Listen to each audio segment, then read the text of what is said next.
Hello everyone, welcome to the MudRoom, our weekly Uncommon Sense parenting class.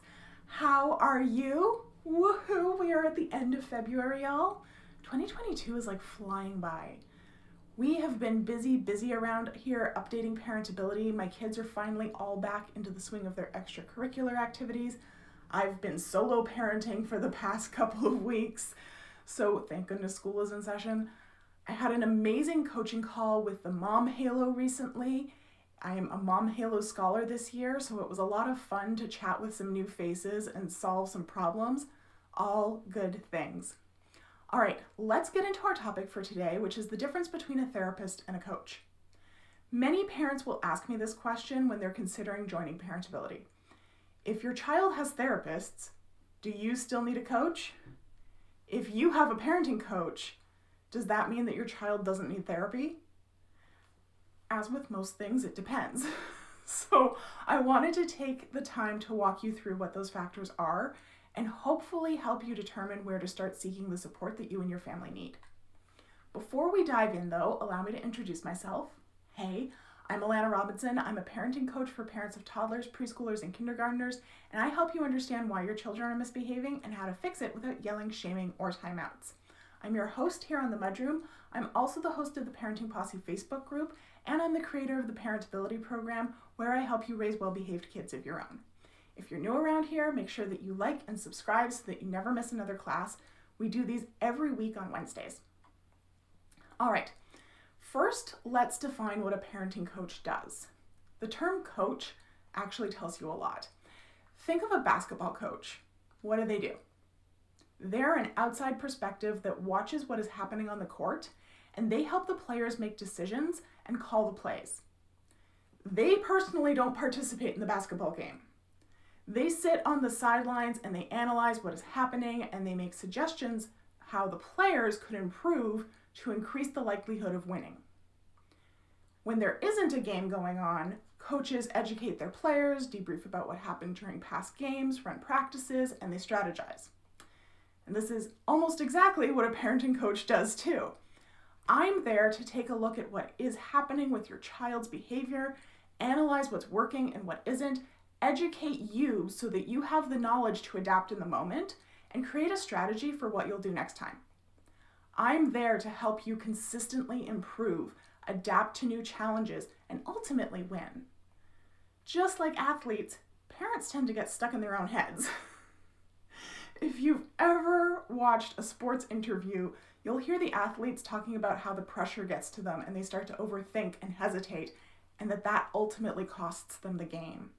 And parents do the same thing. We tend to spiral when the pressure builds, and it's extremely difficult to keep your head and make good decisions that way.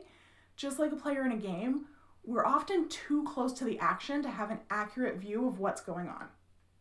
And that's where a coach, that outside perspective who is keeping the big picture in mind, is really invaluable.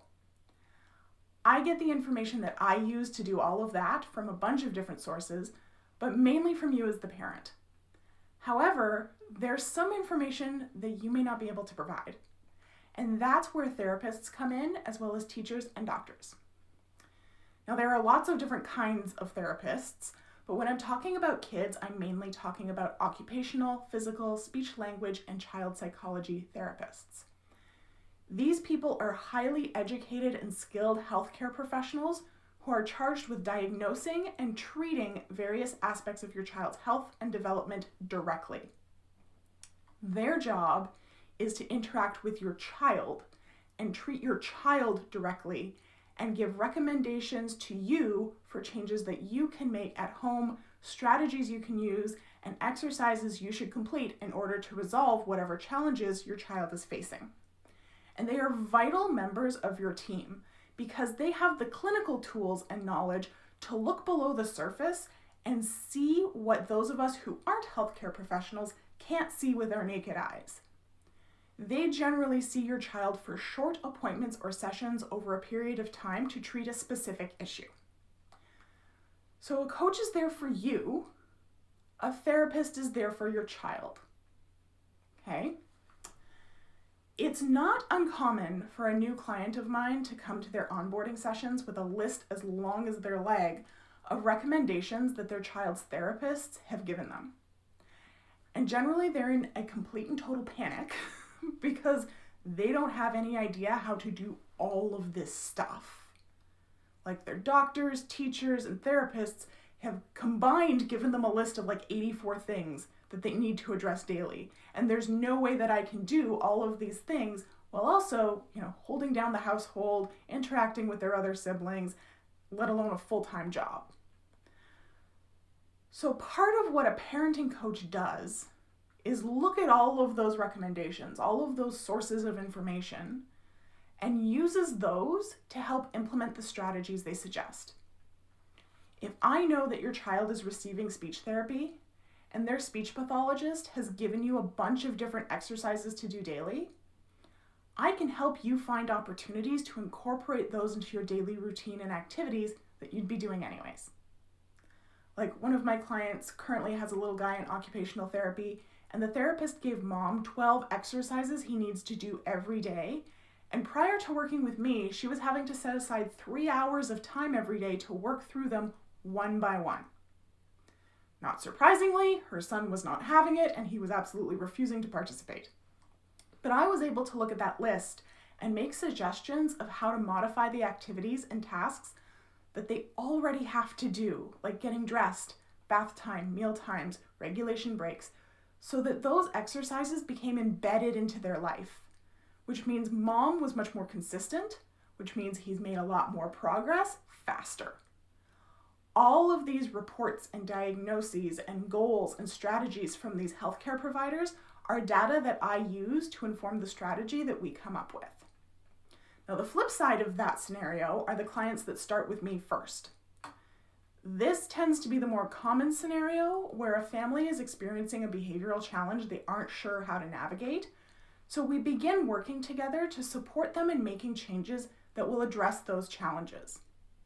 And because I work from a perspective of stress reduction, often there comes a time when I've suggested some strategies, we've implemented them, and they've either had unexpected or inconsistent results. And throughout that process of tweaking and troubleshooting the parent's approach, it becomes clear that there is a medical stressor at play. In which case, I support the parents in finding and choosing an appropriate therapist and collecting the information they need to get the most out of their relationship with that therapist. Nothing tickles me more than when a client comes back from a meeting with a new therapist and they report that the therapist was blown away by the level of knowledge that they have and the strategies they've already implemented and the documentation that they brought with them. One of my clients recently reported that her child's new psychologist told her that she comes prepared with enough information about her child and demonstrated so much knowledge of her child that she didn't feel that she had to go through the 10 weeks of parent sessions prior to the psychologist beginning to work with her child. So she eliminated a 2.5-month waiting period, not to mention at least thousands of dollars in fees for those sessions. And this doesn't just apply to therapists. I get consistent feedback from my clients that they've been praised for how knowledgeable they are in IEP meetings, early intervention appointments, doctor appointments. And then they come back with the data from those appointments, and we're able to maximize the impact of those recommendations so they see rapid improvements. So all of this to say, coaches and therapists serve completely different roles. A coach is primarily there for you, to help you maximize the impact of your parenting on your child and support you in supporting your child. A therapist is there to directly impact your child through diagnosis and treatment. That's not to say that every parent who has a child in therapy needs a parenting coach, or that every child whose parents has a coach will need a therapist. But they are very complementary to each other, and they can often compensate for each other somewhat. So for instance, I have several clients currently who began working with me because their children had been seeing several therapists and they just weren't seeing any results. But after just a few weeks of working with me, we began to see massive improvements in their child's behavior. Does that mean that therapy wasn't working? Not necessarily, but it usually means that there were factors that weren't being addressed within the container of therapy that had significant impacts on the family and coaching was a better tool for addressing those things. On the flip side, I've also had several clients that are diligently implementing my recommendations and aren't seeing progress. Then they bring on a therapist to their team with my recommendations and my support, and suddenly we begin to see gains. Does that mean that my coaching wasn't working? Not at all. It just means that the coaching wasn't the ideal approach for addressing those challenges. They're different approaches for different needs. So I hope that that clarifies those differences for you. As always, if you have any questions, feel free to drop them in the comments or come and post them in the Parenting Posse. I'm always happy to talk to parents through the whole where to start decision, because it's going to be different for every child and every family. Some parents really should see how far therapy gets them before looping in a coach to help them strategize implementation. Others really need to begin with coaching first and loop in therapists as needed. So if there's a dilemma that you need to find and figure out where you're going with that, let me know and we can totally talk it through. All right. Have a great afternoon, everyone. I will see you next week for another Uncommon Sense Parenting class. Bye.